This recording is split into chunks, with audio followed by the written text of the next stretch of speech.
A finales de los años 90, el fundador de una reconocida empresa tecnológica expresó que Internet se estaba convirtiendo en la plaza central de la aldea global del futuro. Casi 3 décadas después, esta declaración sigue siendo tan evidente como acertada. La web mundial ha permitido que tanto la comunicación como el comercio prosperen de maneras que generaciones anteriores ni siquiera habrían podido imaginar, y los beneficios han sido innumerables. Sin embargo, este gran avance digital no ha estado libre de inconvenientes. Algunos podrían argumentar que, a pesar de estar más conectados que nunca, el mundo occidental jamás había estado tan polarizado.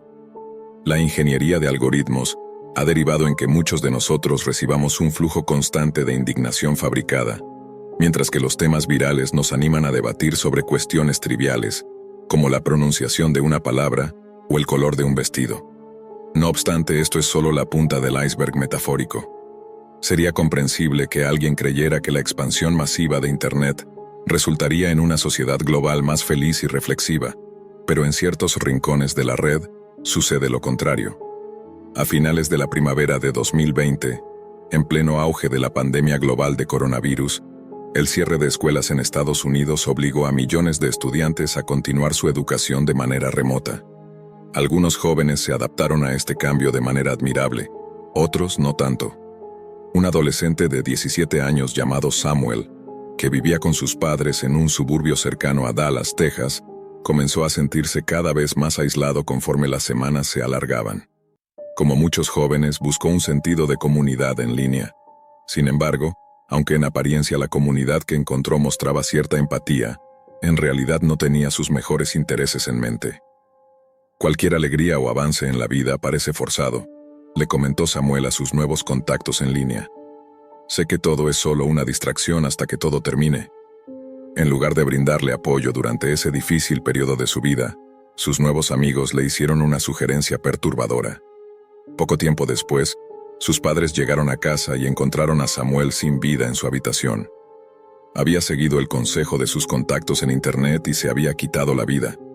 Tras su fallecimiento, los padres de Samuel solicitaron un análisis detallado de su historial de navegación con la esperanza de encontrar respuestas sobre sus motivaciones. Lo que descubrieron fue escalofriante. En las semanas previas a su muerte, Samuel había sido un visitante frecuente de un sitio web llamado Suicidio Sancionado. El portal, fundado por 2 individuos que utilizaban los seudónimos Zeke y Marquise, no solo ofrecía instrucciones detalladas sobre métodos para acabar con la propia vida, sino que también albergaba foros y salas de chat, donde los usuarios se alentaban mutuamente a seguir adelante con sus planes. Algunos buscaban compañeros para llevar a cabo actos fatales, y se especula que ciertos usuarios han estado involucrados en decenas, si no cientos, de fallecimientos. Los participantes del sitio suelen menospreciar la terapia y otros tratamientos, mientras fomentan que otros oculten sus intenciones a sus seres queridos y a los profesionales médicos. Aquellos que anuncian el día de su partida suelen recibir respuestas con emojis de pulgares arriba o corazones, y comentarios que los describen como valientes, una leyenda o incluso héroes. El sitio web surgió tras el cierre de un foro similar en otra plataforma, y sus administradores aseguran a los usuarios que saben cómo mantener el sitio activo y seguro. Entre los años 2018 y 2021, más de 500 usuarios publicaron mensajes de despedida en el sitio, anunciando que estaban a pocas horas de quitarse la vida. Después de ello, sus cuentas permanecieron inquietantemente inactivas. Dado que los perfiles de los usuarios son completamente anónimos, es imposible determinar cuántas de esas publicaciones fueron auténticas. Sin embargo, una fuente afirmó conocer al menos 45 usuarios que transmitieron en vivo el momento en que se quitaron la vida. Aunque personas vulnerables de todo el mundo visitan este sitio, la mayoría de los usuarios provienen de países de habla inglesa, con una notable presencia de usuarios italianos. Las razones por las que estas personas buscan acabar con su vida son tan variadas como las propias personas, pero muchos coinciden en que el método más reciente y efectivo involucra un compuesto químico comúnmente encontrado en la vida cotidiana: el nitrito de sodio.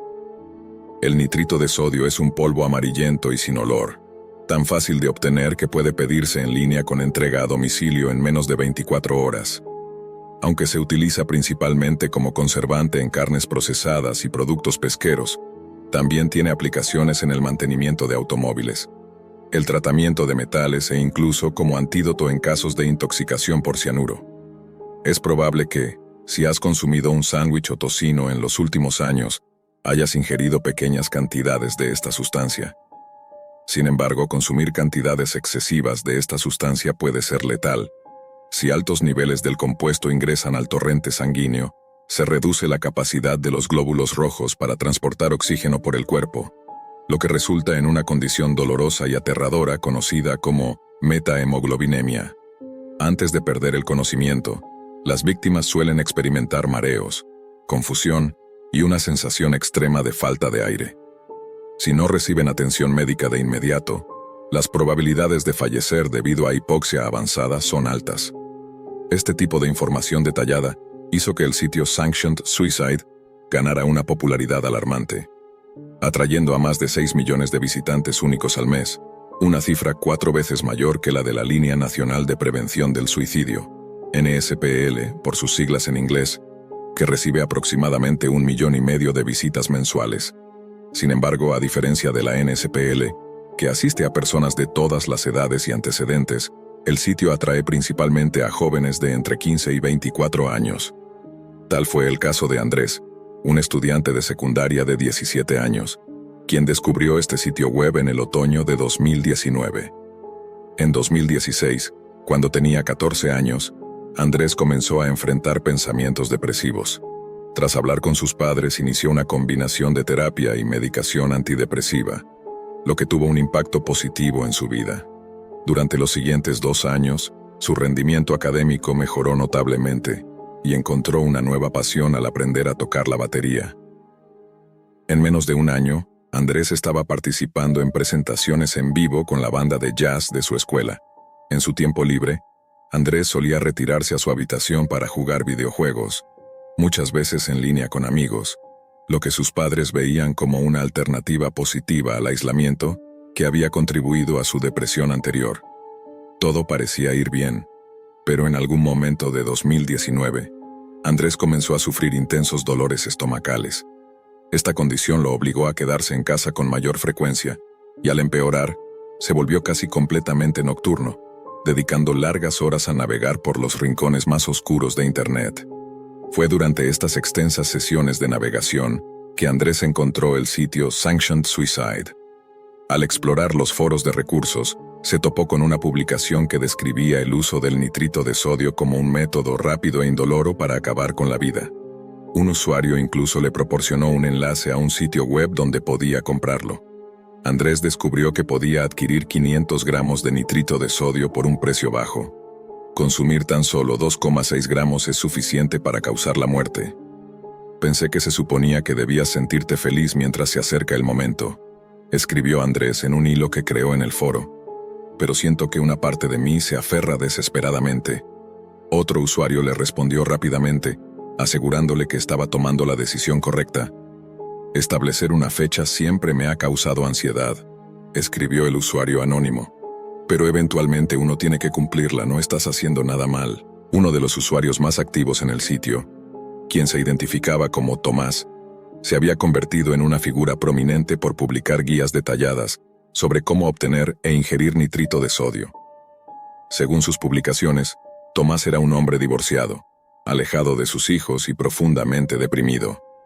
En respuesta a las dudas de Andrés, escribió: «Sigue hablando con nosotros, no estás solo, y no cambies de método». El 3 de octubre de 2019, Andrés publicó una fotografía de una botella de nitrito de sodio que había comprado en línea. Esa misma noche, agradeció a los usuarios del sitio por sus buenos deseos y admitió sentirse un poco asustado, aunque aseguró que no pasaría de esa noche. Su publicación recibió 11 emojis de abrazos, 4 me gusta, 3 corazones y 2 emojis de rostros llorando. Horas después, alrededor de las 2:30 de la madrugada, su madre, Clara, se levantó para revisar cómo estaba su hijo. Andrés, quien solía mantenerse despierto hasta altas horas de la noche, había estado inusualmente tranquilo esa jornada. Al entrar en su habitación, Clara encontró a su hijo acostado en la cama con un vaso de agua a medio llenar y la botella de nitrito de sodio en la mesita de noche. Desde el primer momento en que lo vio, supo que ya no estaba con vida. Aunque las reglas oficiales de Sanctioned Suicide prohíben explícitamente incitar o ayudar a otros a quitarse la vida, en la práctica, los usuarios a menudo se tranquilizan o incluso se animan mutuamente a llevar a cabo estos actos. Una exusuaria del sitio, que se identificó como Emma, una mujer británica de mediana edad, admitió haberse sentido profundamente perturbada la primera vez que leyó uno de los llamados hilos de despedida. Sin embargo, también confesó que era peligrosamente fácil normalizar lo que estaba viendo. «Te sientes como envuelto en una manta de miseria y oscuridad», comentó Emma, quien finalmente decidió abandonar el sitio tras darse cuenta del daño que podía causar. En el sitio, una mujer que mencionó tener trastorno bipolar compartió que había intentado acabar con su vida en 2 ocasiones previas y que le preocupaba el impacto que su muerte podría tener en sus 2 hijos pequeños. En lugar de animarla a reconsiderar su decisión por el bienestar de sus hijos, un usuario le respondió: «Lamento por tus hijos traumatizados, pero sabes que necesitas hacerlo». En otra publicación, un joven australiano confesó tener ideas similares tras recibir un diagnóstico de una enfermedad mental. En vez de recibir apoyo, algunos usuarios le pidieron que transmitiera el acto en vivo, y uno incluso bromeó diciendo que disfrutaría una caja de palomitas mientras lo observaba. Pocas semanas después, el joven escribió un hilo de despedida y cerró su cuenta, sin volver a iniciar sesión. Otro caso notable fue el de Laura, una estudiante de psicología rumana que estudiaba en la Universidad de Glasgow. En noviembre de 2019, Laura, de 22 años, publicó un anuncio en la sección de personales del sitio Sanctioned Suicide. En su mensaje expresó que buscaba a un hombre mayor que le sostuviera la mano mientras terminaba con su vida. Laura había terminado recientemente una relación de largo tiempo, lo que la llevó a una profunda depresión. En su desesperación recurrió al sitio. «A veces la soledad duele tanto que apenas puedo mantenerme entera», escribió. En cuestión de horas un usuario respondió: «Estoy en Glasgow y tengo mucha experiencia con el ahorcamiento. Estaría encantado de ayudarte si lo deseas, sin presiones y a tu ritmo». El hombre que ofreció su ayuda era Craig McKinley. Laura se reunió brevemente con él en una cafetería, pero McKinley no pudo cumplir con su oferta, debido a que fue arrestado pocas semanas después por agredir a 2 mujeres a las que había prometido ayudar con el mismo propósito. McKinley fue posteriormente condenado a un mínimo de 2 años y 3 meses de prisión por conducta imprudente, y recibió una orden de restricción de por vida que le prohibía contactar con mujeres desconocidas a través de Internet. A pesar del arresto de McKinley, Laura siguió decidida a acabar con su vida. Su historial de publicaciones mostraba un creciente interés en el uso de venenos como método. Finalmente, en febrero de 2020, fue encontrada sin vida por un vecino. Aunque los informes no mencionan el método exacto, se sospecha que pudo haber utilizado nitrito de sodio. En diciembre de 2019, apenas 2 meses después de la muerte de Andrés, un forense del Reino Unido solicitó una investigación gubernamental exhaustiva tras descubrir el sitio Sanctioned Suicide mientras realizaba su trabajo. Simultáneamente, el gobierno alemán también abrió una investigación, y la Comisión de Seguridad Electrónica de Australia llevaba meses investigando el sitio antes de los esfuerzos británicos y alemanes. En noviembre de 2020, el sitio web alcanzó mayor notoriedad al revelarse que la esposa de un parlamentario británico se había quitado la vida tras visitar el sitio durante el confinamiento. Italia, Alemania y Australia respondieron aprobando leyes que impedían el acceso a este portal dentro de sus fronteras. Sin embargo, como suelen explicar los usuarios, evadir estas prohibiciones es tan simple como descargar e instalar una red VPN, una herramienta ampliamente disponible en Internet. Por su parte, Google comenzó a filtrar ciertos sitios web de sus resultados de búsqueda. Sin embargo, ante la presión de ministros del gobierno, un alto ejecutivo de la empresa explicó que no está en su poder eliminar completamente contenido de la red. Otros esfuerzos para combatir el sitio también han tenido resultados limitados. En Estados Unidos, aunque existen leyes contra asistir en un suicidio, su aplicación es notoriamente complicada. Además, muchos estados no han actualizado estas leyes para abarcar actividades en línea. Además, los operadores de sitios web están protegidos legalmente contra ser considerados responsables por las acciones de sus usuarios, gracias a la legislación federal. Los fundadores del sitio, identificados como Simon y Mark, trabajaron activamente para resistir los intentos de eliminar el portal. Trasladaron los servidores de un país a otro, haciendo su rastreo casi imposible, y borraron cuidadosamente toda información que pudiera revelar sus identidades. En particular, Mark ha insistido repetidamente en que el sitio cumple con las leyes de Estados Unidos y no permite que se fomente el suicidio. A menudo describe el portal como un espacio pro-elección, donde los miembros tienen libertad para decidir si desean vivir o morir. Al final del día, las personas son responsables de sus propias decisiones, escribió Mark. No podemos hacer mucho más al respecto. Aunque Mark afirma que el sitio cumple con la legislación estadounidense, los casos como el de Laura, el joven australiano y otros tantos cuentan una historia diferente. Una breve visita al sitio revela una realidad muy diferente. En una publicación fechada el 1 de febrero de 2024, un usuario identificado como zurdo preguntó si consumir una gran cantidad de opioides orales sería suficiente para causar una sobredosis o si su cuerpo simplemente los expulsaría al vomitar. Otro usuario respondió: sí, especialmente si los combinas con isoteno. Si no tienes tolerancia, incluso una sola dosis puede ser fatal, y con alcohol es absolutamente letal. Sin embargo, la respuesta no se detuvo ahí. Continuó explicando cómo encapsular el polvo en cápsulas recubiertas para que no se desintegren en el estómago, sino en el intestino inferior, minimizando las probabilidades de vómito. Te advierto, escribió el usuario, que la cantidad de euforia te asustará. Es como ser golpeado por una ola de placer tan intensa que perderás el conocimiento. Luego me desperté con un síndrome post-reanimación, pero no quiero hablar de eso ahora. Prepárate para morir en una ola de placer supersónica. Solo no seas tan tonto como para volverte adicto en primer lugar. Esta respuesta, además de inquietante, estaba llena de errores gramaticales y términos incorrectos, lo que requería una edición considerable para que fuera legible. El usuario utilizó términos como isodosis en lugar de isoteno, un opioide sintético, y inting para referirse erróneamente a inhalación, demostrando que quien escribió esto no solo se comunicaba de manera descuidada, sino que probablemente era muy joven o no tenía idea de lo que estaba describiendo. Además, la afirmación de que una sobredosis de opioides causa oleadas de placer es completamente falsa. Las personas que sobreviven a una sobredosis describen síntomas como frío, temblores, somnolencia y náuseas, pero no placer. Este tipo de respuesta no solo desinforma, sino que constituye un intento directo de manipular a alguien vulnerable para que termine con su vida, ya sea por un adulto malintencionado o un joven buscando una satisfacción retorcida. En noviembre de 2020, un esfuerzo internacional para cerrar el sitio fue temporalmente exitoso. Llevamos años planeando esto, escribió Mary en una publicación del sitio, y estamos seguros de que, incluso si coordinan un cierre global simultáneo, lo cual es improbable, podríamos volver a estar en línea en menos de 24 horas.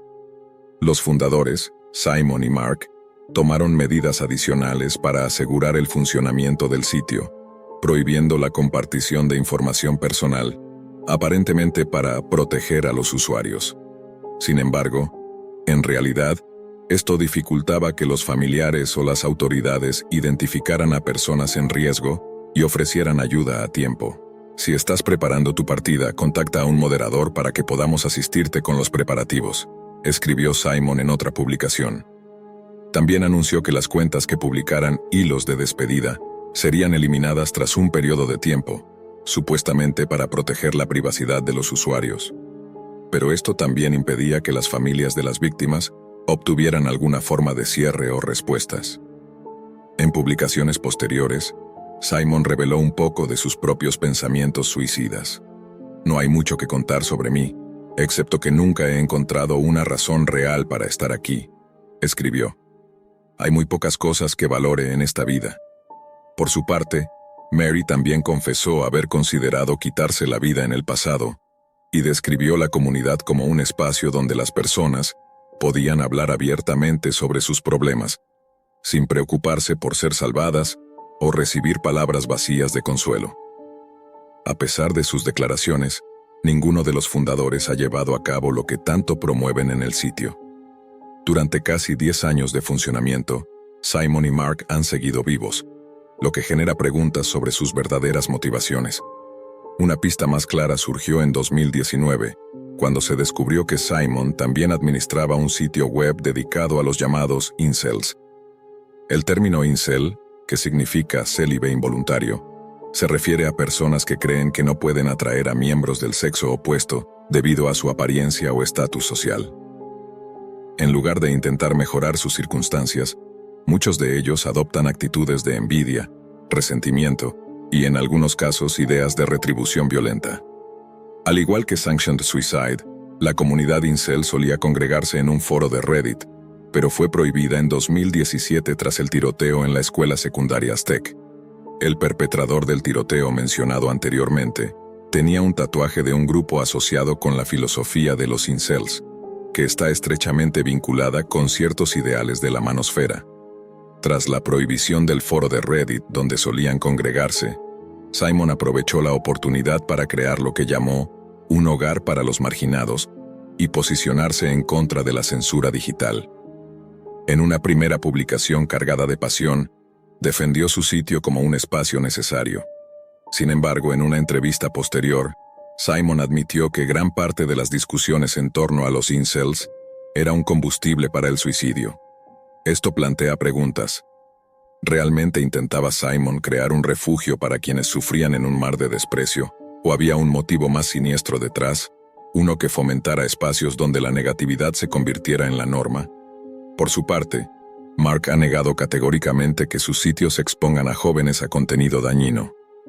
Según él, los portales exigen que los usuarios confirmen ser mayores de 18 años al marcar una casilla, pero al mismo tiempo, se niega a implementar medidas más estrictas, como la verificación de identidad mediante pasaportes o licencias de conducir. Mark también señaló que el sitio incluye enlaces a líneas de ayuda para el suicidio y recursos de salud mental. Sin embargo, dejó en claro que cualquier usuario que participe en el foro dedicado a la recuperación enfrentaría una suspensión o incluso la expulsión del portal por intentar disuadir a otros de terminar con su vida.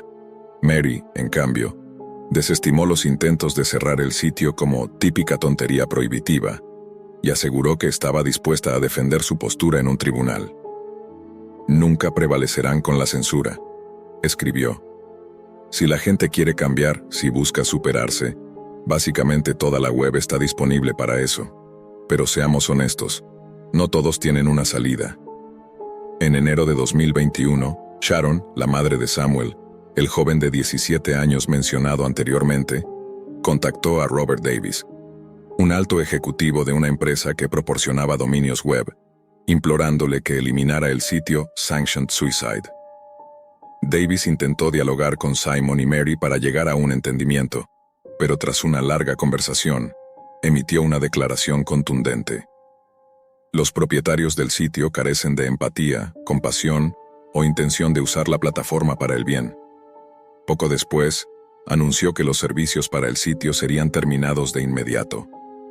Los críticos celebraron, pero el alivio duró poco.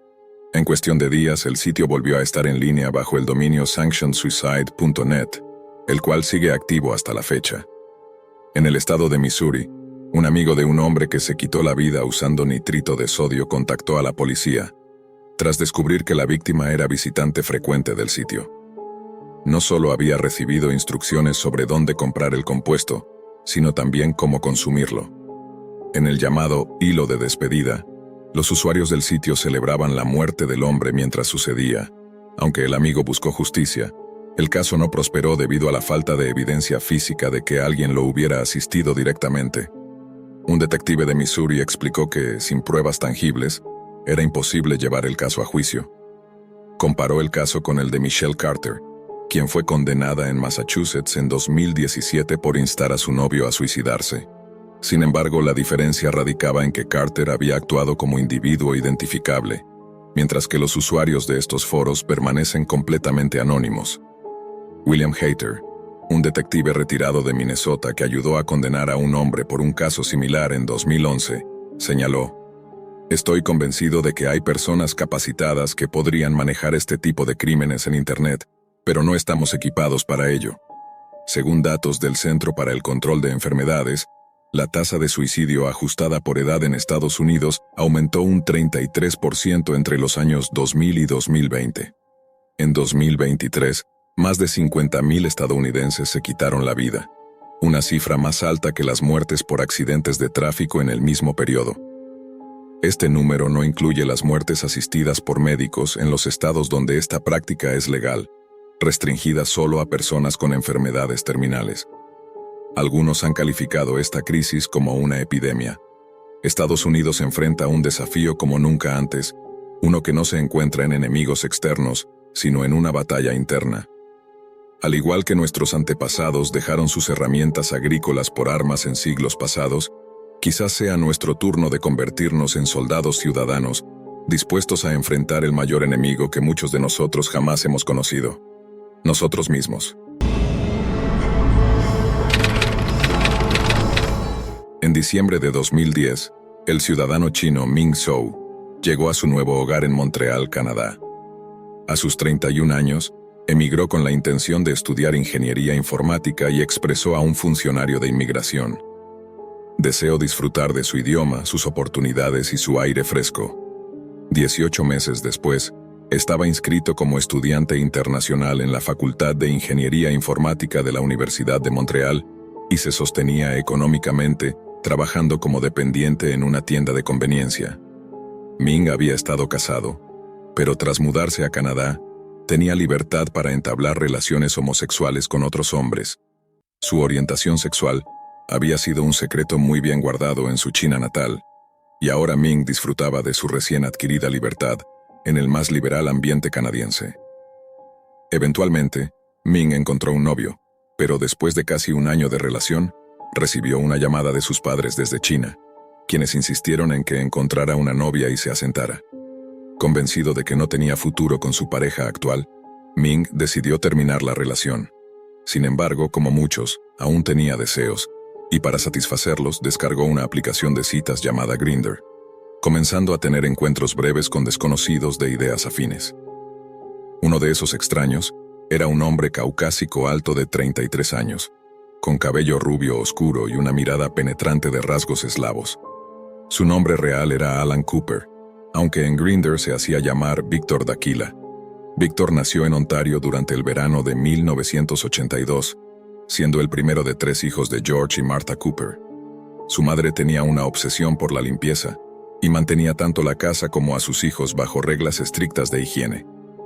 En una ocasión, cuando los conejos mascota de los niños ensuciaron la casa, Martha supuestamente los dejó afuera durante la noche, y a la mañana siguiente los niños descubrieron que sus amados conejos habían muerto congelados. En 1994, el padre de Víctor fue diagnosticado con esquizofrenia paranoide severa. El divorcio que siguió obligó a Víctor, con tan solo 12 años, a vivir con su abuela, Beatrice Anders, en Lindsay, Ontario.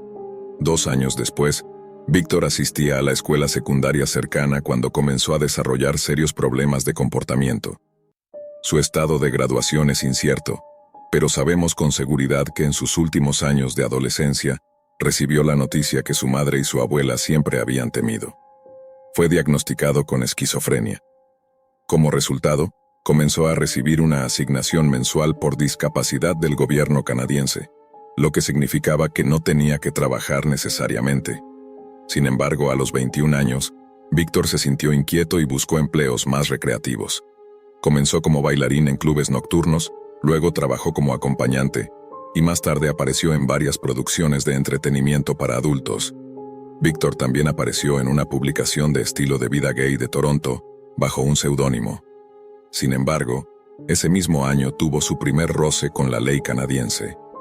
Fue arrestado bajo sospecha de fraude con tarjetas de crédito. Durante su juicio, salió a la luz que había cometido un acto despreciable. En 2006, Víctor solicitó una serie de tarjetas de crédito a nombre de una mujer con discapacidad que conocía, y tras engañarla para que firmara documentos relevantes, acumuló una deuda superior a los $50,000 canadienses. También se rumoreó que había cometido un acto inapropiado contra ella, aunque los cargos fueron retirados por falta de pruebas. Durante el juicio, Víctor se declaró culpable y, en lugar de una sentencia de 9 meses de prisión, recibió 12 meses de libertad condicional. El público no fue tan misericordioso como el sistema judicial. El nombre de Alan Cooper era ahora motivo de desprecio, por lo que decidió reinventarse como Víctor Daquila. Poco después, cambió su enfoque del entretenimiento para adultos a la televisión de realidad. En 2007, Víctor participó en un programa llamado Cover Guy, donde 30 aspirantes a modelos masculinos competían por $1,000 en efectivo, una membresía anual en un gimnasio y una sesión de fotos para la portada de una revista. Aunque no tuvo éxito, ganó seguidores leales y deseaba más atención. Se sometió a varias cirugías estéticas y en febrero de 2008 apareció en un programa de televisión que exploraba el mundo de la cirugía plástica. Durante ese mismo periodo, Víctor intentó manipular la opinión pública creando hasta 70 perfiles falsos en redes sociales, diseñados para aparentar que tenía una base de seguidores apasionados. Un ejemplo notable de esto ocurrió a principios de 2007, cuando un periódico de Toronto se acercó a Víctor tras rumores de que estaba saliendo con Sylvia Contreras. Contreras es una asesina en serie canadiense conocida por su participación en los homicidios de al menos 3 menores, incluyendo a su propia hermana, a principios de la década de 1990. Víctor negó los rumores, calificándolos de infundados, pero durante una investigación criminal posterior, la policía de Montreal pareció confirmar que ambos habían tenido una relación.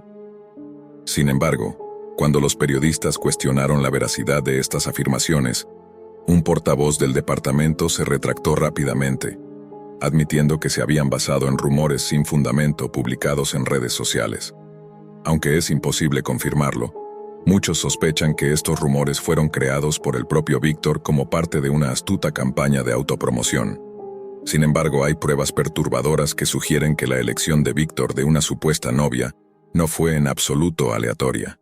Clara Martínez, una escritora y artista canadiense que tuvo una relación con Víctor en aquella época, afirmó que él estaba obsesionado con los asesinos en serie, pero que parecía particularmente fascinado con Sylvia Contreras debido a la oscura relación que ésta había tenido con su esposo, Javier López. Clara también declaró que Víctor veía a Sylvia como un modelo a seguir y estaba cautivado por la idea de alguien atractivo cometiendo actos de pura maldad. No fue hasta 2010 que la búsqueda de fama de Víctor tomó un giro verdaderamente oscuro. Ese año subió un video a una plataforma de videos titulado Un chico, 2 gatitos, en el cual se grabó asfixiando a 2 pequeños felinos con una bolsa de basura y una aspiradora. Más tarde subió otro video que mostraba cómo ahogaba a un gato en una bañera llena de agua, seguido de un tercer video donde alimentaba a un gatito vivo a una serpiente pitón. Aunque las plataformas lograron eliminar los videos antes de que se volvieran completamente virales, el daño ya estaba hecho. Numerosas personas pidieron a las autoridades que persiguieran al misterioso asesino de gatos, pero fue un grupo privado en una red social quien inicialmente logró identificarlo. Este grupo entregó sus hallazgos a la policía de Montreal a principios de 2011, lo que llevó al inicio de una investigación. 18 meses después, la policía parecía estar completamente inconsciente de que el culpable vivía en su misma ciudad, mientras que Víctor continuaba su vida como si nadie lo estuviera buscando. Mantenía una vida social activa y seguía buscando maneras de obtener fama fugaz. Además, continuaba acumulando seguidores en línea, quienes, ya sea por curiosidad morbosa o admiración, estaban cautivados por su contenido cada vez más perturbador. Una parte importante de mantener una vida social activa incluía salir con otras personas. Durante la primavera de 2012, Víctor estaba saliendo con un joven llamado Wei Chen, un estudiante internacional chino que había llegado a Montreal con sueños de prosperar. Wei y Víctor llevaban unos meses saliendo cuando, de repente, Wei dejó de asistir a clases y no se presentó en su trabajo. Preocupados, un grupo de amigos visitó su apartamento el 27 de mayo y, tras no encontrarlo, contactaron a la policía para reportarlo como desaparecido. La investigación comenzó revisando las cámaras de seguridad del edificio donde vivía Wei. Allí descubrieron que la última vez que se le vio con vida fue la noche del 24 de mayo, cuando entró a su apartamento acompañado de Víctor Daquila. La policía emitió una descripción de Wei a los servicios policiales de todo Canadá, pero pocas horas después, un correo electrónico llegó a la bandeja de entrada del detective encargado del caso con el asunto urgente. El contenido del correo era escalofriante. Advertía que lo que estaban a punto de ver sería extremadamente difícil de presenciar. Contenía un enlace a un video subido a un sitio web conocido como bestgore.com. El video, publicado el 25 de mayo de 2012 y con una duración de 11 minutos, llevaba por título Un lunático, un picahielo. En el video se veía a un hombre desnudo, atado a un marco de cama, siendo apuñalado hasta la muerte con un destornillador y un cuchillo de cocina. Posteriormente, el agresor abusaba del cadáver, lo desmembraba y daba partes del cuerpo a un perro que esperaba junto a él. La investigación reveló que Víctor había estado anunciando el lanzamiento del video en foros en línea hasta 10 días antes del asesinato. Horas después del crimen, compró un billete de ida y vuelta de Montreal a París. El 29 de mayo, alrededor de las 11 de la mañana, un paquete llegó a la sede del Partido Conservador de Canadá.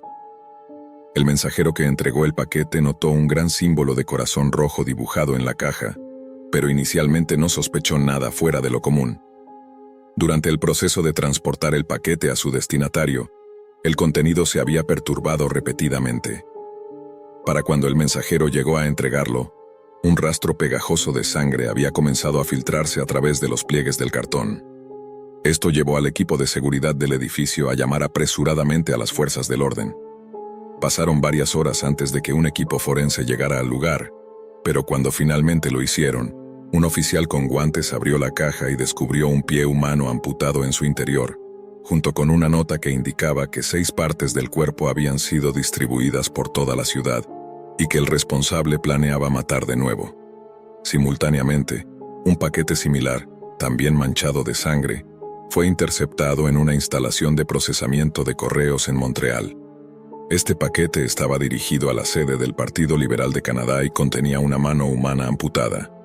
Más tarde ese mismo día, el conserje de un edificio de apartamentos en el distrito Snowdon de Montreal notó que una maleta había sido arrojada cerca de un montón de basura en un callejón detrás del edificio. Al principio no le dio importancia, pero al acercarse a los contenedores, percibió un olor nauseabundo que provenía de la maleta.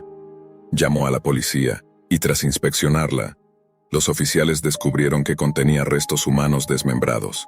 Dentro de la maleta, quienquiera que hubiera desmembrado a la víctima había incluido su ropa, documentos de identificación y lo que parecían ser las 2 armas del asesinato.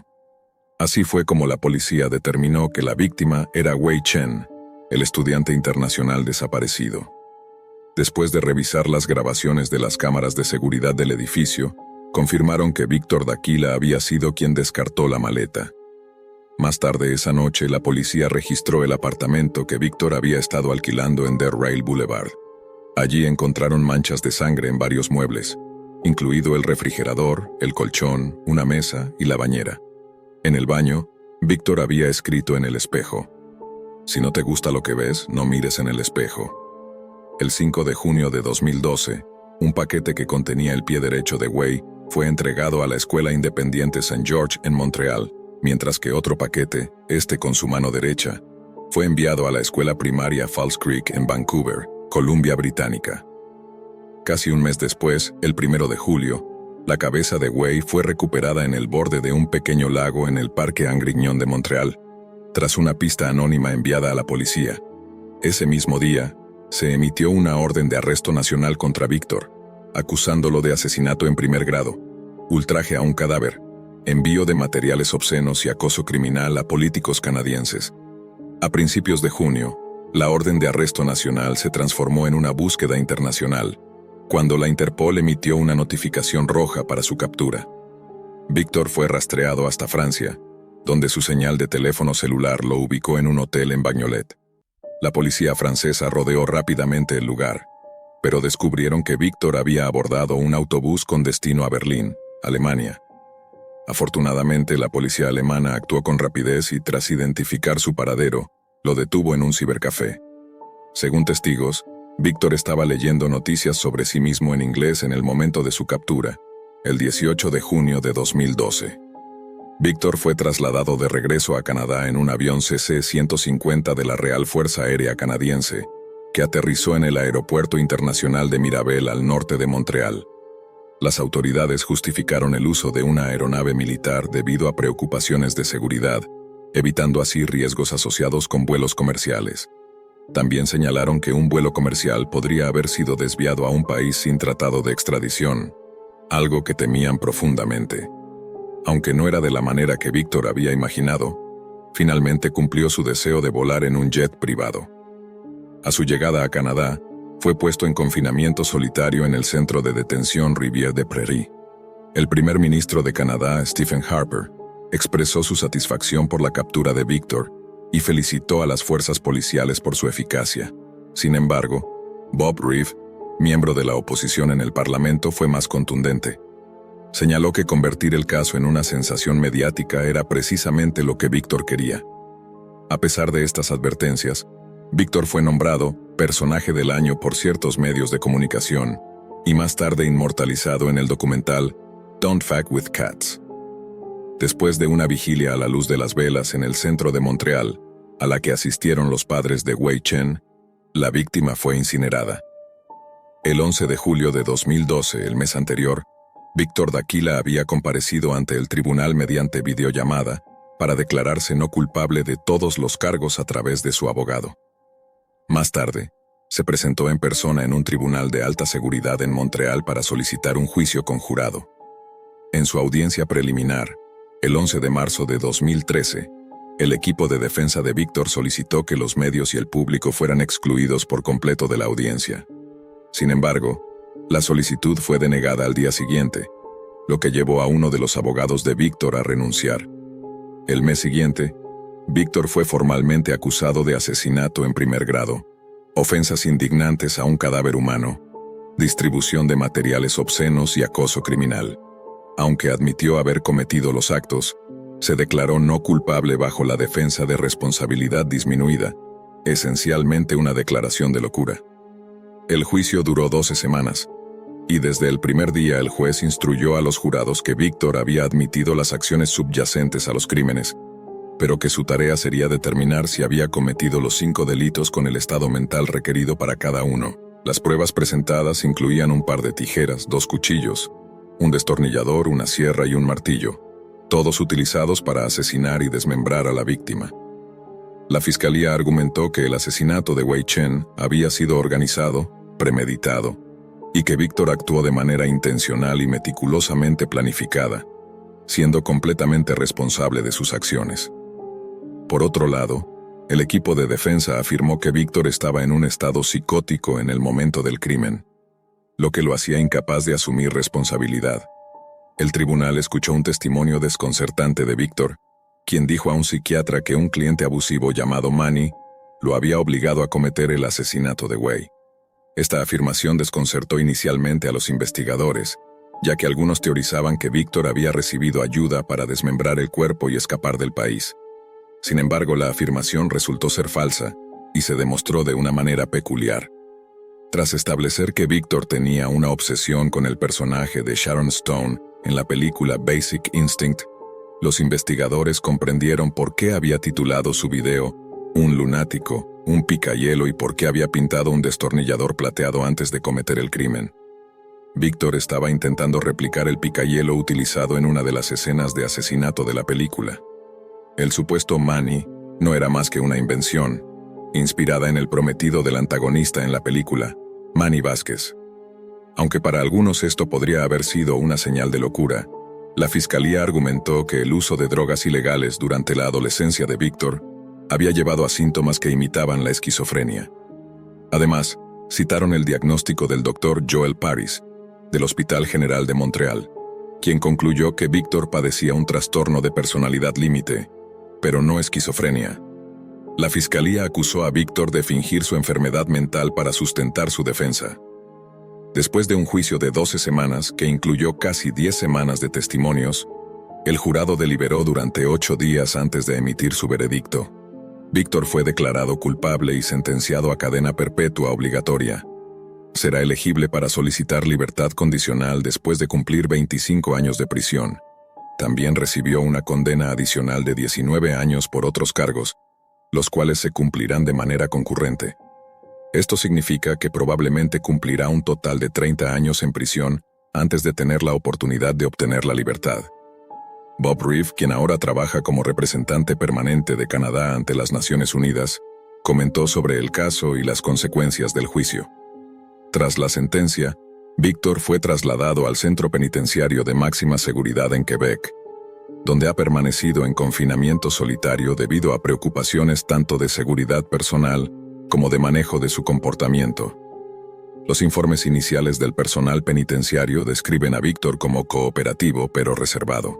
Se cree que pasa la mayor parte de sus días escribiendo cartas a seguidores que continúan apoyándolo, a pesar de la naturaleza atroz de sus crímenes. Estas cartas han sido objeto de escrutinio, ya que parecen contener detalles gráficos de sus crímenes, lo que llevó a las autoridades a monitorear sus comunicaciones de cerca. El caso de Víctor Daquila tuvo un impacto significativo en el panorama legal y social en Canadá. Activistas por los derechos de los animales señalaron que su historia destacaba la conexión entre el abuso animal y los delitos violentos, y pidieron sanciones más severas para los crímenes de crueldad hacia los animales. Mientras tanto, expertos en salud mental argumentaron que su caso subrayaba la necesidad de mayores recursos para el diagnóstico y tratamiento de trastornos psiquiátricos, especialmente para aquellos en riesgo de comportamientos violentos. A nivel internacional, la historia atrajo la atención de los medios, especialmente por la persecución transcontinental y el uso de redes sociales y sitios web como la Deep Web en sus crímenes. Esto generó un debate global sobre la regulación de contenido en línea. Grupos defensores de la libertad de expresión se opusieron a mayores restricciones, mientras que las víctimas y sus familias pidieron a los gobiernos que hicieran más para prevenir la distribución de materiales gráficos que glorifican la violencia. Wei Chen, la víctima, fue recordado como un joven brillante y amable que había llegado a Canadá en busca de un futuro mejor. Su familia organizó varios eventos en su memoria, incluyendo una ceremonia en Montreal a la que asistieron cientos de personas. Los compañeros de clase de Wei establecieron un fondo en su nombre para ayudar a estudiantes internacionales que enfrentan dificultades económicas mientras estudian en el extranjero. La universidad también colocó una placa en su honor en el campus, asegurando que su legado nunca sea olvidado. El documental Don't Fuck with Cats, que detalló la historia de Víctor y la investigación que llevó a su captura, generó tanto fascinación como controversia. Algunos criticaron la exposición mediática que se le dio a Víctor, argumentando que esto solo cumplía con su deseo de atención. Sin embargo, otros lo vieron como un testimonio del poder de la colaboración digital y el impacto de las comunidades en línea para resolver crímenes. Aunque el caso ha quedado en los libros de historia, las preguntas sobre la naturaleza del mal y la influencia de la tecnología en nuestra sociedad persisten como un legado inquietante de los actos de Víctor. En noviembre de 2020, un hombre aparentemente inofensivo ingresó a una estación de policía en el norte de Londres y comunicó educadamente a un oficial que deseaba interponer una denuncia. Al solicitarle una breve descripción del delito, el hombre le informó al agente que había sido atacado. Después de una corta espera, lo llevaron a una sala de entrevistas para tomarle declaración. La Policía Metropolitana de Londres, fundada hace casi 2 siglos, se esfuerza por mantener el orden en una de las ciudades más grandes, prósperas y con mayor historia del mundo. Como pueden imaginar, no es una labor sencilla. En las últimas 2 décadas, Londres ha sufrido atentados terroristas, robos de diamantes valorados en varios millones de libras y disturbios violentos que dejaron muchas zonas de la ciudad devastadas y marcadas. Por lo tanto, como es de esperar, los oficiales de policía han presenciado casi de todo. Sin embargo, lo que aquel hombre de apariencia inofensiva reveló en esa comisaría de Tottenham en noviembre de 2020 fue posiblemente lo más singularmente horroroso que cualquiera de ellos había escuchado. La víctima explicó que en septiembre de 2019 visitó la casa de un hombre noruego de 46 años llamado Christian Haugland, quien vivía en un edificio de apartamentos cercano. La pareja comenzó a consumir drogas juntas, y una vez intoxicados, Haugland coaccionó a su desafortunado invitado para que se desnudara. Luego, Utilizó un bisturí extremadamente afilado para abrirle el escroto. La víctima relató a los horrorizados oficiales que, en lugar de correr a un hospital para recibir atención médica, simplemente regresó a su casa esperando que la herida se curara por sí sola. Sin embargo, la incisión, aunque superficial, era increíblemente dolorosa y no sanó como esperaba, empeorando hasta el punto de infectarse de manera grave y peligrosa. Los oficiales no daban crédito a lo que escuchaban mientras la víctima continuaba explicando cómo, en vez de ir a un hospital, volvió al apartamento de Haugland en diciembre de 2019, con el propósito de que le extirparan los testículos por completo. Haugland había invitado a un conocido, un ex asistente quirúrgico de 57 años llamado Oscar Malvik, quien aparentemente se ofreció para ayudar en la amputación de los genitales de la víctima. Sin que él lo supiera, Malvik no estaba allí para ayudar. Cuando se le preguntó sobre la anestesia que se usaría, le informaron que no le administrarían sedantes. Le dijeron que la anestesiología era una ciencia muy precisa y que si le daban la dosis incorrecta, podría no despertar jamás. La víctima interpretó esto como un indicio de que tenían buenas intenciones, cuando en realidad sus compañeros querían que experimentara el máximo dolor posible. Después de configurar uno de sus teléfonos inteligentes para grabar el procedimiento, Haugland le ordenó a la víctima que consumiera grandes cantidades de alcohol para intentar mitigar el dolor. Habiendo bebido tanto como pudo soportar, fue atado y restringido. No obstante, ninguna cantidad de alcohol habría sido suficiente para acallar sus gritos cuando le colocaron una abrazadera metálica para ganado en los testículos. La víctima esperaba que la siguiente sensación fuera la amputación, pero en lugar de eso, Haugland tomó un hierro candente y quemó las letras E y M en la parte posterior de su muslo. «¿Qué me has hecho?», gritó la víctima, pero en lugar de responder, Haugland le ordenó que jurara su servidumbre eterna hacia él, afirmando que el procedimiento no continuaría hasta que lo hiciera. Desesperado por terminar con su sufrimiento intolerable, la víctima gritó y juró lealtad a Haugland como su amo y señor de por vida. Sin embargo, este no quedó satisfecho y le exigió repetir la declaración varias veces antes de dar la orden a Malvik para que comenzara la operación. Fascinado por el robusto escandinavo, Malvik avanzó con un bisturí afilado y, bajo la orden de Haugland, cortó profundamente los genitales de la víctima. Sin embargo, en el proceso de extraer el primer testículo, Malvik pareció cambiar de opinión. En lugar de continuar con la extirpación, devolvió el testículo al escroto de la víctima y suturó la herida de manera torpe y desordenada. Horrorizado, el hombre exigió que Malvik terminara la operación, pero le dijeron que la intervención había empezado a salir mal. No está claro si esto era verdad o si Haugland había instruido a Malvik para mentir, pero lo cierto es que la víctima fue rápidamente expulsada del apartamento de Haugland y obedeció. Cuando se le preguntó por qué había regresado al apartamento en lugar de buscar atención médica, la víctima explicó que Haugland era intensamente carismático y manipulador. Lo conoció por primera vez en un momento de profunda depresión, y el noruego lo había cautivado de la misma manera que un líder de culto cautiva a sus seguidores. Una vez bajo su control, Haugland lo introdujo en el mundo de la llamada modificación corporal. La víctima conoció a varios de los miembros del círculo cercano de Haugland, hombres que compartían su enfermiza fascinación por la cirugía amateur. Sin embargo, su principal interés parecía ser la castración masculina. Al principio, el grupo le pareció amable y acogedor, pero con el tiempo comprendió lo manipuladores que eran. En el transcurso de varios meses, Haugland y sus seguidores convencieron a la víctima de que sería más feliz tras la eliminación de sus genitales. Se enfocaron en los problemas que tenía con su identidad de género y le dijeron que la castración lo arreglaría. Afirmaban que era una elección de estilo de vida y que si su terapeuta preguntaba, debía decir que había sido su propia idea. La víctima rompió en llanto mientras relataba cómo necesitaba desesperadamente la ayuda de un urólogo especializado y cómo había luchado contra el impulso de asesinar a Haugland durante algún tiempo. Cuando se le preguntó por qué no había denunciado antes a la policía, explicó que temía por su seguridad. Afirmó que los seguidores de Haugland sumaban decenas de miles y que dirigía algún tipo de culto de castración en línea desde su apartamento en Tottenham. Poco después de que la víctima firmara su declaración, los oficiales visitaron a Haugland y encontraron una variedad de herramientas profundamente preocupantes en su apartamento. Ganchos de acero del tipo utilizado para castrar ganado, junto con forceps, electrodos, catéteres y bisturíes. Haugland fue arrestado, y al ser detenido, los oficiales notaron que le faltaba una pierna. Una investigación reveló que la mayoría de las amputaciones de extremidades en el Reino Unido son causadas por accidentes automovilísticos. Sin embargo, según el historial médico de Haugland, su pierna fue amputada tras haber llegado al hospital con una grave congelación. Después de que el tejido de la pierna murió, fue trasladado al Hospital Royal Free en Camden, donde le amputaron la extremidad y permaneció hospitalizado 2 meses.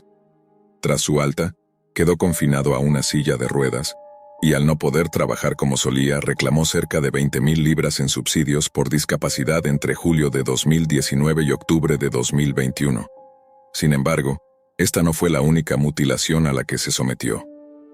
Poco después de su arresto, Haugland fue acusado de 5 cargos de causar daño corporal grave con intención y de un cargo por crear una fotografía indecente de un menor. Al principio, Haugland negó todos los cargos. Sin embargo, a medida que la investigación sobre sus actividades nocturnas se profundizaba, la policía descubrió una lista de crímenes escalofriantes.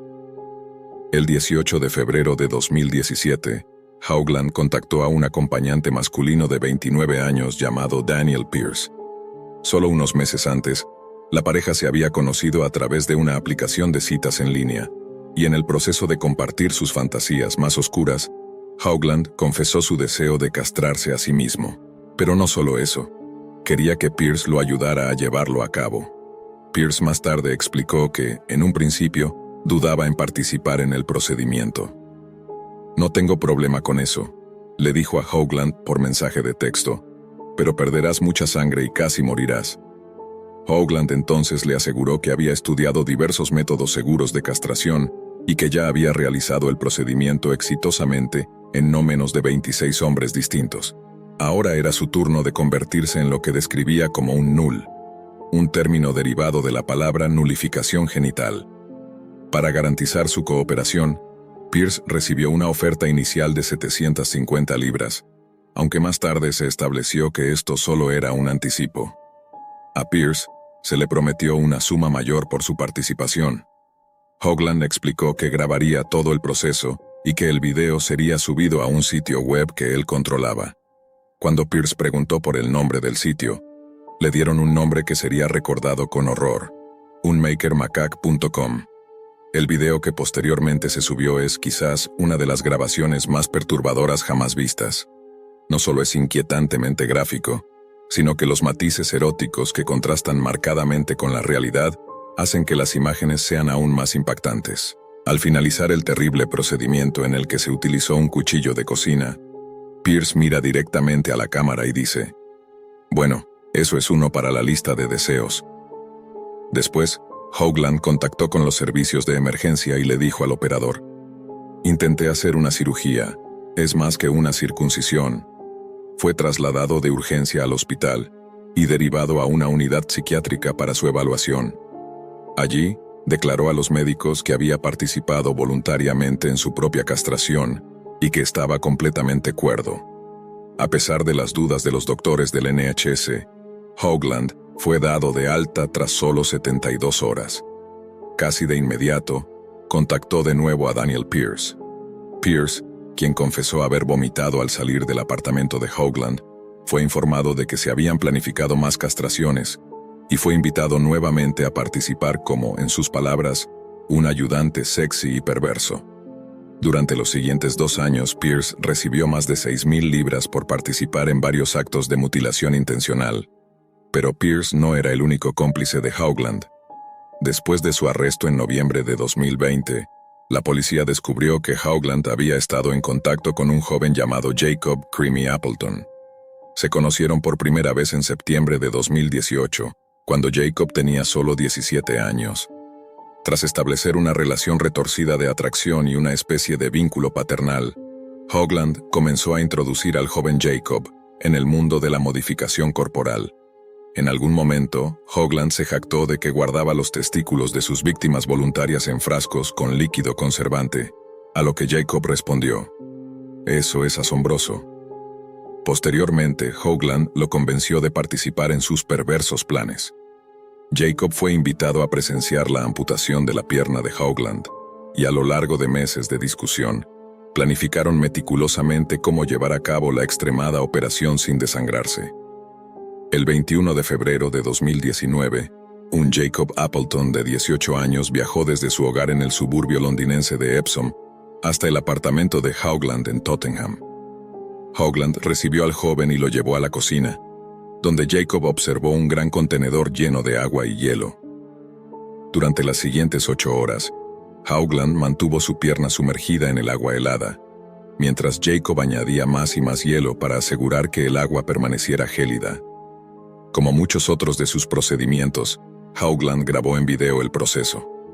Lo que comenzó como un video relativamente inocente, tomó un giro siniestro a medida que avanzaban las horas. En un momento, Hoagland y Jacob comparten risas mientras este último arroja grandes cantidades de hielo en el contenedor. En otro, celebran cuando Hoagland anuncia que ya no puede sentir su pierna. Cuando la magnitud de las actividades de Hoagland se hizo evidente, la policía llevó a cabo redadas coordinadas en Londres, Escocia y Gales del Sur. Al menos 10 de sus presuntos cómplices fueron arrestados. El apartamento de Hoagland fue registrado por segunda vez, y durante una inspección detallada, los oficiales encontraron su pene cercenado, conservado en un escondite detrás de una cómoda. Además, la policía descubrió material de explotación infantil en su computadora portátil, así como imágenes de zoofilia que había compartido con otros hombres en línea. Entre los arrestados bajo sospecha de producir videos para Unmaker.com, se encontraba un hombre rumano de 30 años, residente en Gretna, Escocia, quien estaba implicado en 2 procedimientos, y un exmiembro retirado de 64 años de la Royal Society of Chemistry, arrestado en su hogar en Surrey el 2 de febrero de 2022. Este admitió haber participado en un total de 9 castraciones en callejones, así como haber suministrado bisturíes y suturas a Hoagland. Guardaba genitales en una caja de mantequilla Clover, etiquetada como setas mordidas. David Krall, de 61 años, estuvo involucrado en 4 incidentes de castración completa, incluyendo el procedimiento deliberadamente mal realizado, que resultó en la caída del grupo. Durante 11 años, ocupó un puesto como asistente doméstico en el Servicio Nacional de Salud de Gales, aunque no tenía formación médica formal. Zach Oliver, de 39 años, estudió brevemente veterinaria y usó lo que había aprendido para extirpar los genitales de 8 hombres. También fue arrestado en relación con las castraciones un hombre alemán de 61 años llamado Stefan Meyer, así como el novio de David Krall, Alex Wright, de 32 años. Daniel Pierce y Jacob Creamy Appleton también fueron detenidos, y ambos proporcionaron descripciones detalladas de cómo operaba el sitio web Unmaker. Aunque Hoagland contactaba a menudo a sus víctimas potenciales a través de la llamada Deep Web, Unmaker.com se encontraba a plena vista en la web común, accesible para cualquier usuario que lo encontrara. El sitio ofrecía varios niveles de membresía, con opciones básicas, Premium y VIP, siendo esta última la más cara, a más de $1,000 anuales. Uno de los videos más espeluznantes mostraba a Hoagland sometiendo a un niño de 16 años a torturas genitales, en las que le colocaba electrodos en los genitales, administrando descargas de bajo voltaje, pero increíblemente dolorosas.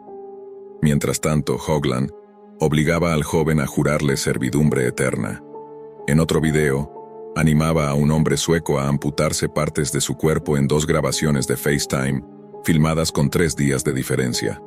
En la primera se escucha a Hoagland diciendo, «Sabes lo que tienes que hacer», mientras el hombre duda antes de comenzar a automutilarse. En la segunda grabación, Hoagland, con una bebida alcohólica en la mano, le ordena al hombre que se castre completamente. Cuando el hombre titubea una vez más, Hoagland se ríe, percibiendo su miedo, y lo incita repetidamente hasta que, con un grito de agonía, finalmente lo hace. Hoagland luego le dice que guarde las partes amputadas en el congelador y llame a emergencias para salvar su vida. En otro video de castración, Hoagland se puede escuchar diciendo, «Eso fue mucho más rápido que la vez anterior, y un corte tan limpio», mientras muestra el testículo removido a la cámara. Miles de sus seguidores observaban en una transmisión en vivo. Después de ese procedimiento en particular, Hoagland añadió las partes amputadas a una ensalada que preparó para el deleite de su audiencia, y luego se las comió crudas. En el juicio de Hoagland, la fiscal principal, Caroline Barr, comentó: «Es sorprendente que este sitio web operara a plena vista, no en la web oscura, sino accesible para cualquier persona que lo encontrara o lo buscara intencionadamente». Barr también señaló que el contenido del sitio era extremadamente explícito, y los usuarios podían suscribirse o comprar videos individuales. Además, se presentaron pruebas de que Hoagland había ganado cerca de 300,000 libras en un periodo de 4 años, con un total de 22,840 suscriptores en todo el mundo. El abogado defensor de Hoagland argumentó que la caída de su cliente en la locura comenzó tras un amargo divorcio en 2016. El matrimonio lo mantenía estable, dijo, y cuando terminó, lo llevó a una espiral descendente. Explicó que Hoagland desarrolló un deseo obsesivo de ser el arquitecto de su propio cuerpo, y que la modificación corporal le daba una sensación de empoderamiento. Esto parece haberse convertido en una adicción para él, añadió el abogado. También mencionó que Hoagland fue diagnosticado con un raro trastorno psicológico llamado trastorno de identidad de integridad corporal, lo que explicaba su deseo de amputarse partes del cuerpo. Al finalizar el juicio, Hoagland se declaró culpable de 5 cargos de causar daño corporal grave con intención, posesión de propiedad criminal y distribución de 2 videos indecentes de un menor entre enero de 2017 y enero de 2020. Daniel Pierce, el acompañante que ayudó a Hoagland con su propia castración a principios de 2017, fue condenado a 5 años de prisión en enero de este año por causar daño corporal grave con intención. El joven novio de Hoagland, Jacob Creamy Appleton, de 23 años, fue sentenciado a 3 años y 8 meses de prisión, mientras que Nathaniel Holmes, de 48 años, quien supuestamente cortó uno de los pezones de Hoagland en 2019, recibió una sentencia suspendida de solo 2 años. Estas sentencias fueron dictadas los días 4 y 5 de mayo de 2024, pero la sentencia de Christian Hoagland fue leída el jueves 9 de mayo de 2024. Según el New York Post, el supuesto líder del club de castración, quien hizo ensalada de testículos, ha sido sentenciado a 22 años de prisión. Esta semana, un juez británico ha condenado a Hoagland, considerando que es un castigo justo para un manipulador maestro de la clase más vil.